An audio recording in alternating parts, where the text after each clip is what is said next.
you after 30 years to go back there? Because like... Ladies and gentlemen, why did I come back to Oosternaard after so long away? Ladies and gentlemen, it was her fault. Her. That, my wife, Deborah Beale, sitting in the front row. It was all her fault and her cursed business sense. What happened was, at some point when I was between books, which must have been 2013, 2014, so probably right after I had finished the last Bobby Dollar book, and I was kind of knocking around ideas of what I might like to work on next, Deb said to me, well, why don't you go back to Oosternaard? You know, people are always sending us kind requests to know, are you ever going to write another book about Simon and those characters and about Oosternaard and continue? And what about the twins? You put that prophecy in, you know. And of course, I, being the artistic sort that I am, said, well, I can't just come up with a story on the spur of the moment and you know, this is not a franchise. This is not Burger King. I cannot simply say new Oosternaard story and it just happens. Like I take it out of a box and set it up. I am an artiste, you know. I must be given the room to find what I want. Anyway, Deborah said, yeah. So we left it as an unresolved question that night and we went to bed.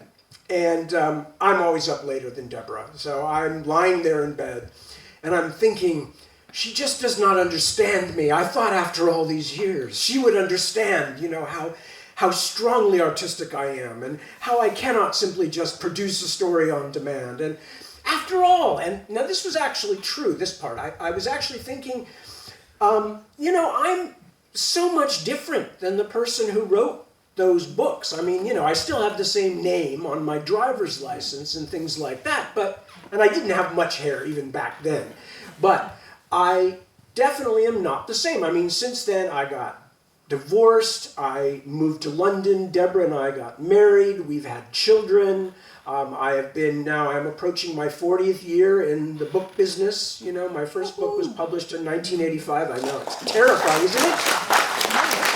I mean, you know, I was 6 years old when my first book was published. It's amazing how young and gifted I was.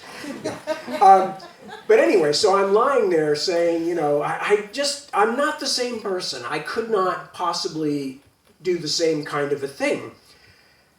And then for some reason the idea crept in, what would it be like if the characters had been as long for the characters as it was for me, right? What if 30 plus years had passed for the characters?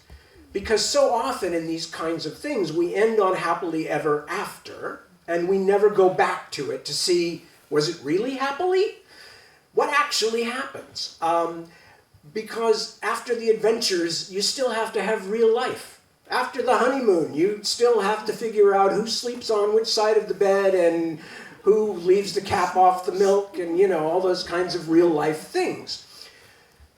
And the more I thought about it, I thought, yeah, what would Simon be like? And I thought, you know, I think I know. I feel like I know him well enough. And Miriamel, same thing.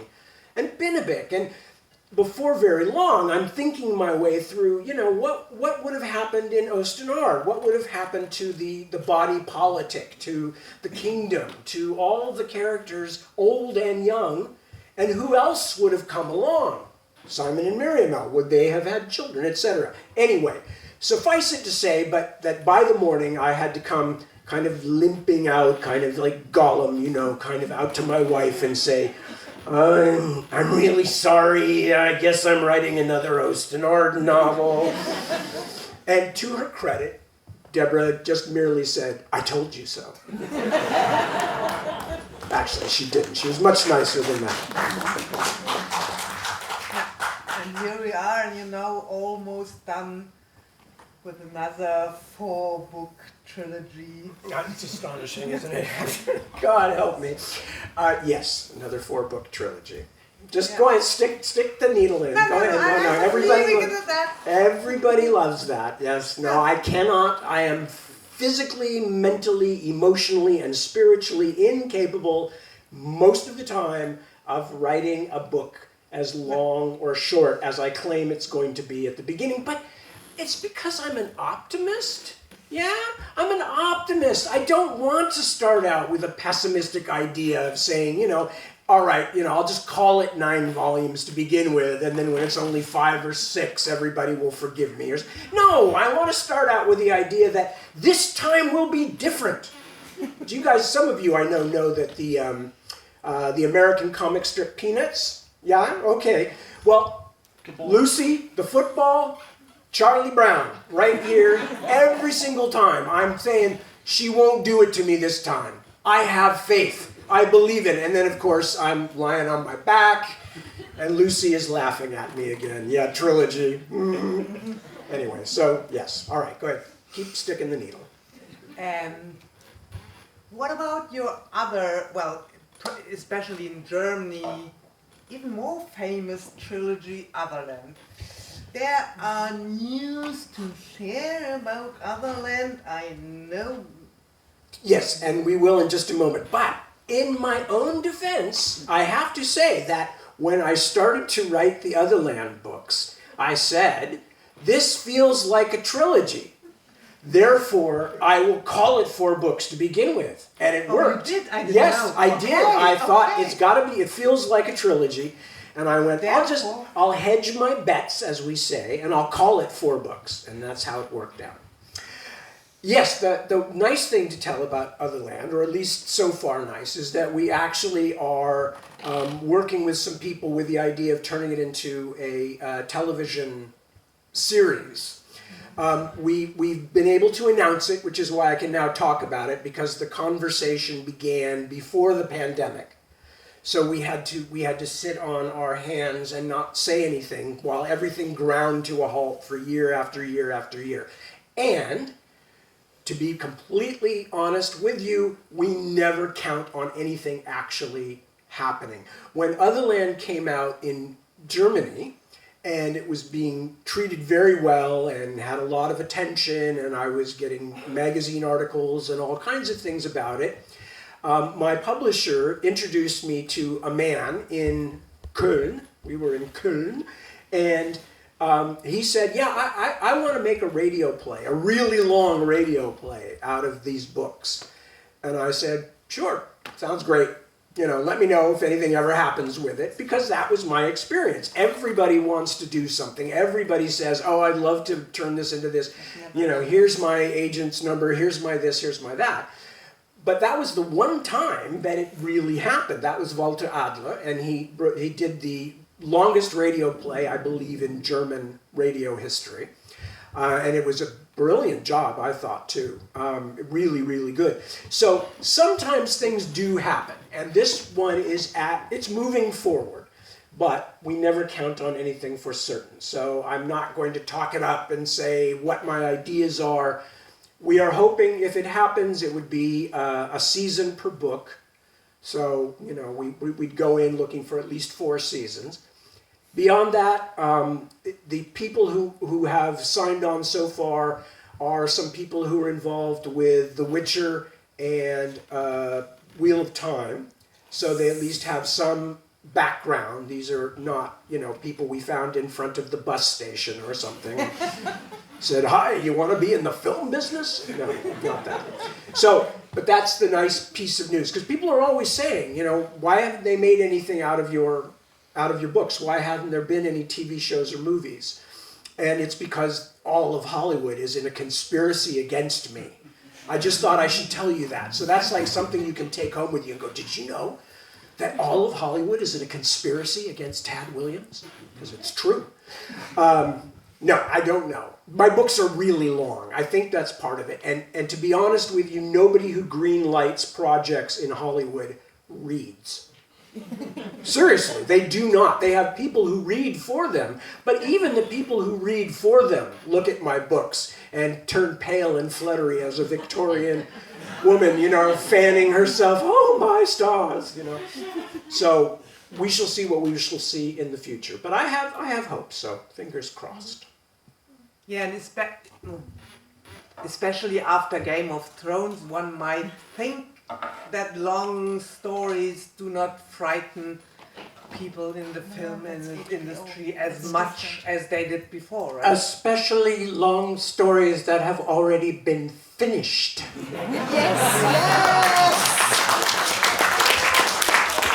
There's a and this is not a slam at George. George is a friend of ours. He's a lovely guy and an excellent writer. You know, it wasn't his fault that they started making this thing at that stage, but there is a certain sense of annoyance on mine and Deborah's part. You know, when we see people running out and making series and things that haven't even been finished yet, and we're going like, we finished a bunch of them, many. I know. Lots. No, I'm not blaming you. Unless you're part of the conspiracy. Yeah, I'm a secret part of the conspiracy. Damn it. For sure. Okay, my last question to you, and then it's your turn, so get ready. We have on the book table there your very first book, Trail Chasers, song in German, Traumjäger und Goldpfote, just got a new edition in Germany, and I'd like you to tell us the story about how you sold that very first book, because I really find it fascinating. Well, first of all, I have to say that because Tail Chaser's Song was my very first book, I think that the German edition, the German translation, was like maybe the second or first or second translation of any of my work ever. So it was all new to me. But I remember now in the book, for those of you who haven't read it, Goldpfote is actually a pretty minor character, but she's the kind of seeming romantic interest at the beginning of the book. So when I first saw that, because everybody else was doing variations on the American title, Tail Chaser's Song, and when I saw Traumjäger und Goldpfote, I went, how Wagnerian those Germans are, you know. It's like the great love story, the burning passion, the death, you know, the Tod und whatever the other one is that goes with Tod and... Ritter, Tod und Teufel? Yeah, perfect.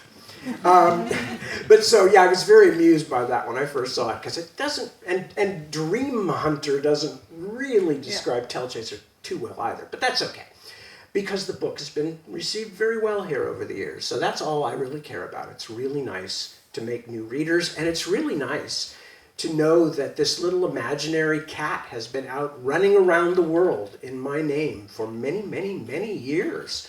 It's just very exciting. I think what Ylva is alluding to is that when this is back, you have to remember, I told you before, this was before humans discovered fire. This was very long ago. I think they were just maybe starting to think about the wheel. It was very, very long ago.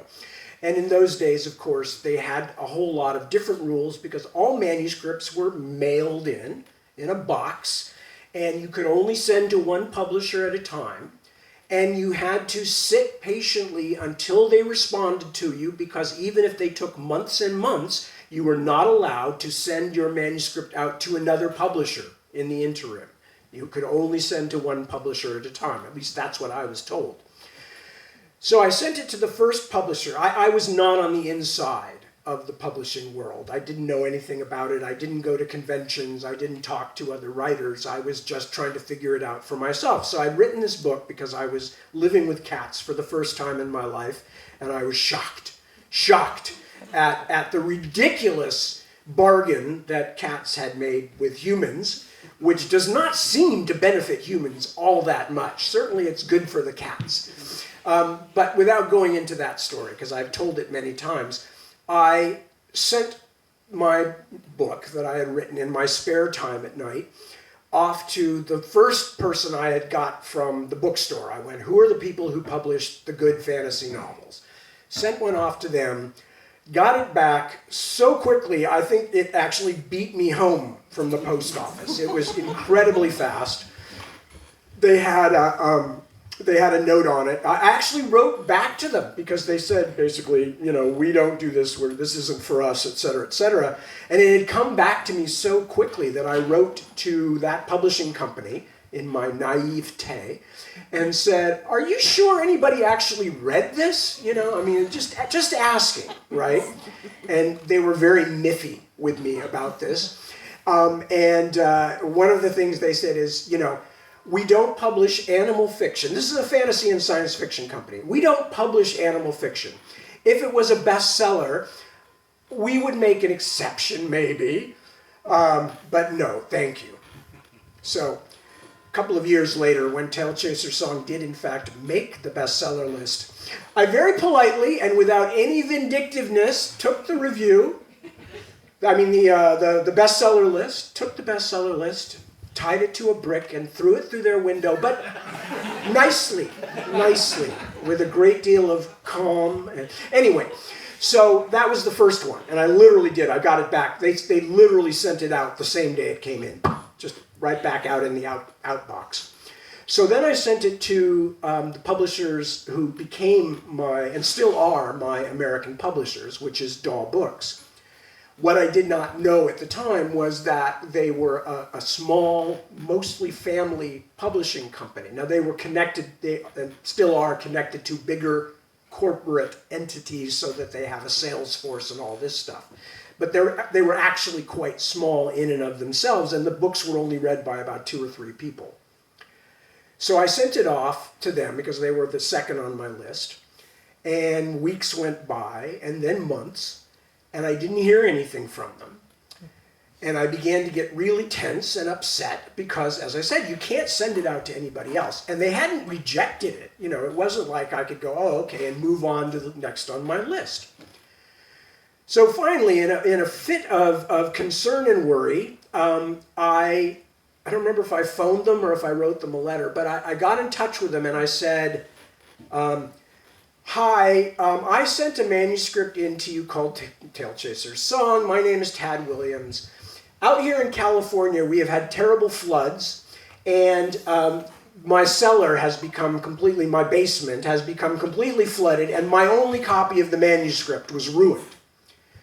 So, could you please, I said, figuring that it was somewhere in their office, probably holding up a short leg on a desk or something, just because it was a good-sized manuscript, it'd be good for that kind of job. But I said, so could you please send me a photocopy of the manuscript, because that's the only one, you have the only copy of the book. Well, they in fact did. What I didn't realize at the time was that not only did Betsy, my publisher's husband, Peter, have to do it, but they only had an old-fashioned copying machine where you had to take every single page and put it in the thing and go, and then, and take that one and then do the same thing, 500 times. And it took me because eventually they did buy the book. And, we became dear friends. They still are my dear friends. And it took me years before I could say to Peter, you remember when you made that copy for me because of the floods in California in the basement? Because we don't actually have floods in California. California is renowned for being dry as a bone and having like 10-year droughts and things like that. And we don't have basements either. We do not have basements. So I finally told Peter, and Peter just kind of gave me the look, just like, yeah, Tad, I've come to know you. I'm not really shocked to hear that, but thank you for finally admitting it. Lovely guy and a lovely company. So that's my getting published by Daw. So, and they did really nice stuff with it, and they made me one of the first ever hardcovers they'd done. Well, not me personally. They did not wrap me up in a cover and put me out, but the book became one of the second ever hardcover that they'd ever done, and things like that. And which was the first? C.J. Cherry's Angel with a Sword, I think it was called, because Carolyn was had been their main author, and I don't know if there was anything about the merits of the book or not or whatever, but she had been their star writer for many years, and so they owed it to her to have her be their first. And it was a really nice book too. Her book was very fine. So I think that's the tale. Does anybody have any Up to you. questions?